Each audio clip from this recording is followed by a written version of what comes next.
রাত পেরোলেই ভারতবর্ষের ৭৫তম স্বাধীনতা দিবস। এই স্বাধীনতা ভারতবর্ষে একদিনে আসেনি। স্বাধীনতা ভারতবর্ষে আসতে সময় লেগেছে প্রায় ২০০ বছর।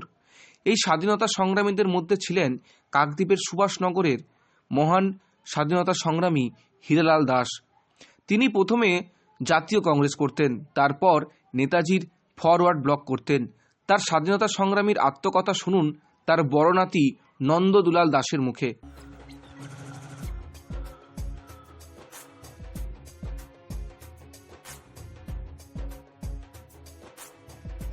রাত পুরোলেই ৭৫তম স্বাধীনতা দিবস।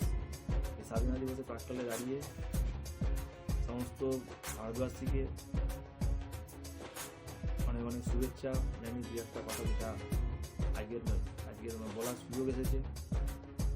আমার দাদু সম্মানীয় হীরালাল দাস, উনি ওনার মুখ থেকেই শোনা এবং ওনার কিছু ডকুমেন্ট অল্প কিছু আমাদের কাছে এই মুহূর্তে আছে।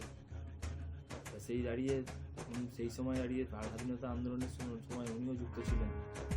যদিও উনি জাতীয় কংগ্রেসের সঙ্গে যুক্ত ছিলেন, পরবর্তীকালে উনি ফরওয়ার্ড ব্লক দল গঠন হওয়ার পরে নেতাজির অনুপ্রেরণে ফরওয়ার্ড ব্লক করেছিলেন। এই আপনার যে বাড়ি এখন, এখানে কি থাকতেন আগে? না, প্রথমে এখানে থাকতেন না, পরবর্তীকালে এখানে এসেছে।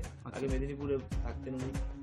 ওনার কর্মকাণ্ড বললাম যে ওনার কর্মকাণ্ড টোটালটাই হচ্ছে মেদিনীপুরে বিশেষ করে। আচ্ছা, সরকার থেকে কোনো সম্মান বা কিছু? অবশ্যই সরকার থেকে সম্মান বলতে সেই সময় কেন্দ্রীয় সরকার স্বাধীনতা পরবর্তীকালে দাদুকে একটা সাম্মানিক হিসাবে উনি ইন্দিরা গান্ধী সেই সময় প্রধানমন্ত্রী উনি সম্মানিত করেছিলেন। এছাড়াও উনি মাসে একটা মাসিক ভাতা পেতেন, সরকারি যেহেতু স্বাধীনতা সংগ্রামী সেই হিসাবেই একটা মাসিক ভাতা পেতেন। এছাড়া কিছু সুযোগ সুবিধা পেতেন, কিছু মেডিকেলের পেতেন, বছরে একটা মেডিকেল পেতেন। এরকমই। আপনার নাম?